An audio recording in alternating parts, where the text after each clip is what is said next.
Electric Cafe.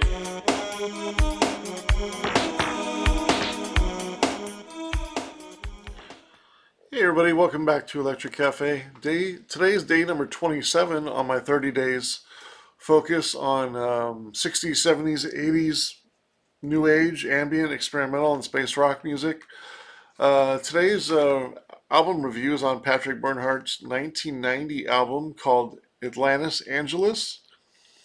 Um, this one's, I got this back probably sometime in the middle 90s, just based on the artwork. It looks like an ethnic ambient you know, release, and that's why I bought it. I always take a chance on anything that looks kind of interesting, like it could be like an ethnic or some kind of like ambient or just an interesting artwork. I'll always take a chance on stuff like that and check it out.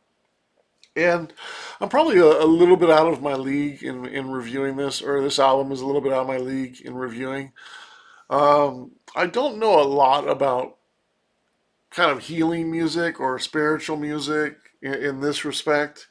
Um, he composed this based on Sanskrit's, Latin and Hebrew writing, and there is a little bit of like well-being music that or healing music where it's kind of there's a lot of like um, you know ums and sort of I don't know. It's spiritual, like meditative music in a lot of ways, made to sort of reach a higher divine understanding of oneself, and it's kind of like it's almost like the musical version of yoga, I suppose, in some ways. But I always like to find interesting music like this and see if there's something in there that I can really like and use like in an ambient mix or something like that, or or really just see if there's any kind of like interesting keyboard sounds in there. And that's part of the exciting part about knowing and learning the history of electronic music is taking chances on stuff and see if you like the production and see if there's keyboard sounds and see if there's some tones in there that you like, see if there's some interesting sound effects. And even though this is very kind of new age and this is like borderline um, out of my league, out of my realm, I still feel like there's a couple tracks on here I enjoy, but it's I do really respect the idea of using sound as healing.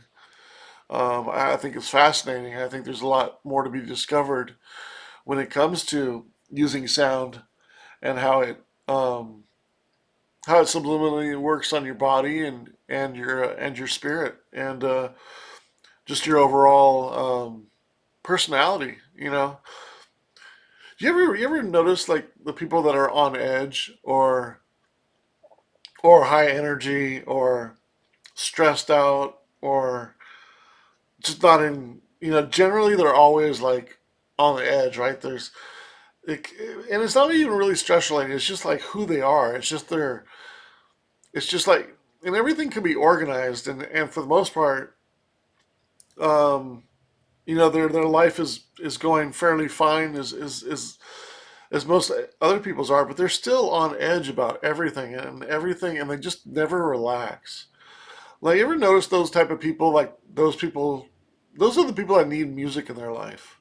Those are the people that need to like listen and chill out and listen to something like this, and just like relax and just kind of appreciate something that's sort of like out of their control, and just help them, bring it down a notch and sort of enjoy themselves and sort of relax and maybe even a deeper level, like sort of come to some kind of understanding about why they shouldn't be so stressed all the time. Like I, I, I hate working with people that are just so on edge all the time and so nitpicky and so like they don't look at the big picture. They like to nitpick you.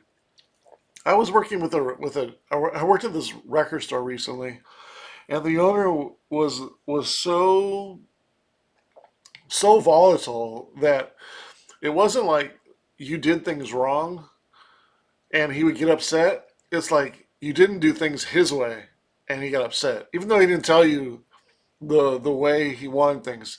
Have you ever had somebody you worked with like that, or like a boss or a manager who complains about or gets mad about how you do things, but they never told you how they want things done? It's just their preference of how things done, and you never even knew why. Like that's kind of how he was. It was just like, didn't you notice that this was like dirty right here? Like like oh, okay, you want this cleaned every day. Oh, okay, all right. Like it was just so it was so stupid, like the way he would approach you. And the only way for me to really like handle it and do my job and kind of keep him away from me was sort of to laugh it off, which I'm good at doing, probably to a fault of of I probably give people the benefit of the doubt too much, but it's also I find it a little bit maybe in a mean way kind of funny when people kind of kirk out and sort of act out and go crazy. I think that's kind of funny and I laugh. Like one time he threw my keyboard against the wall because it wouldn't connect to Bluetooth to his new point of sale system, and he just kind of got angry and threw his keyboard. And he looked at me, and I just laughed and was like, crazy. And I just walked away. And I don't think he expected me to act like that, but that's just how I act when people act crazy. I don't know what else to do besides laugh. I'm not going to confront them, unless it's something that is I'm involved in, or the reason why they're mad. If they're just out of control, just for the sake of it, I'm just gonna kind of laugh it off. But anyways, it's funny when you work with people like that, or you know people like that are such high energy. You just want to give them a CD like this, like here, like go listen to this music, like go listen to some jazz or go listen to some classical music and just relax and just fucking chill out. It's just it's really frustrating, but it's strange. My point was, if you ever come around those people, it's funny that they don't listen to music. Like I always find people that are real. If you notice people that are really into music, for the most part, they're really kind of chill, and because they listen, right? They listen. People that like music, they listen. Some of the most arrogant people just talk and talk and talk, and they don't listen. Anyways, I don't know why I got on a tangent about that, but this is kind of the extreme to that, right? It's very meditative, an album like this helps you kind of discover the healing power of sound in some ways. Maybe to the you know maybe towards the people that don't really listen to ambient music a lot. Like if they heard this, I think they would enjoy it. And yes, it's kind of very. There's a little bit of cheesiness in here for sure. The first five tracks are part one, part two, part three, part four, and part five, all of a track called "The Song of Universal Light." And they're just variations of the same song. So basically, for the first uh, almost 30 minutes, you're listening to the same song, just different versions, and it just evolving. It does become a little repetitive, but it's a meditative CD, so length never bothers me with ambient music. But this is kind of the same part, and or I don't know, should I say humming, but there's kind of some singing in here, and humming, and sort of it does sort of feel like it's repeating the choruses a lot because there's five different versions. Every version kind of adds something a little bit differently. First version I gave 2 stars. The original version I feel like is sort of part one, even though it's the shortest version of it. Like it kind of gets to the point, and it is what it is. Uh, Nice pan flute, keyboards, guitar, intro. 2 stars. The second and the third track, the singing gets a little bit too new age for me, but it is still peaceful and some nice gentle keys. Some guitar in there again. Very similar sounding, just extended pieces of the first track in some ways. They're okay. I give them both 1 star. Track number four adds a little bit of violins and keyboards. It becomes a little bit more celestial. It's the longest version of it. I give it 2 stars. And the last version of it adds a little bit more keyboards and some backing vocals. And so it's pretty much the same song through five versions for the most part, just some minor changes and some minor um, highlights of certain sounds, but for the most part, it's really one long track of the same doing. But I give that last version a 2 stars as well. Now now once you hear those 5 tracks, it kind of becomes like, oh, okay, this is verging on sort of the new age that I don't really like. But surprisingly, the second half of the album goes a little deeper. And the title track, Atlantis Angelis, track number 6, is the longest track on the album. It's 14 minutes.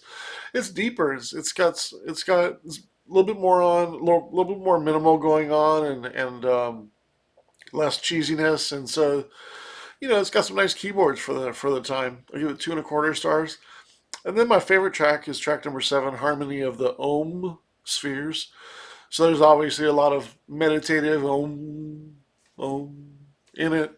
Not to make fun of it, but there's a lot of Om in there, which I don't mind actually. I do like meditative, kind of peaceful, meditative music, and it's my favorite track on here. A really nice, evolving keyboards on here. Definitely a deeper sound. I give it 3.5 stars. I think it's a really good track.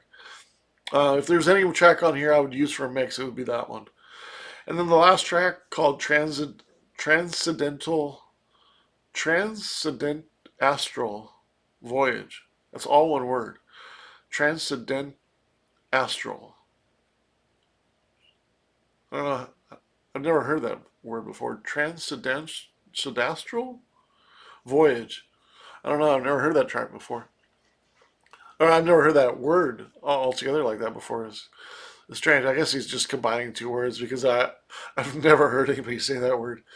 Um, I give this one 2 stars. Good track as well. So the second half is actually pretty good. It's almost verging on averaging almost close to a 3 star.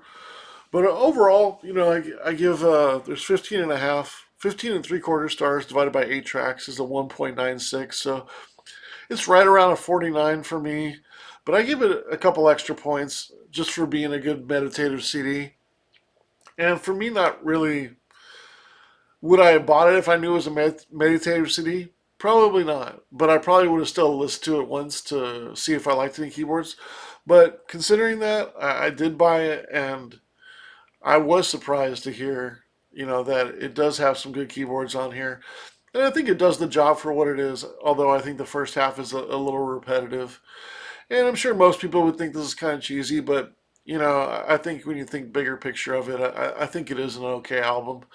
And I think it does what it's supposed to do. So it's not trying to be anything over the top or different. It's some nice healing music. But yeah, I give it a 54. I think it's an okay album overall. Everything considered. But Akira, it's an interesting listen. If I don't know if it's on YouTube or not, but check out the track "Harmony of the Ohm Spheres." I think that's a really good meditative track. Again, Patrick Bernhardt's Atlantis Angelis, 54 out of 100. I think it's an okay album overall. All right, thanks so much.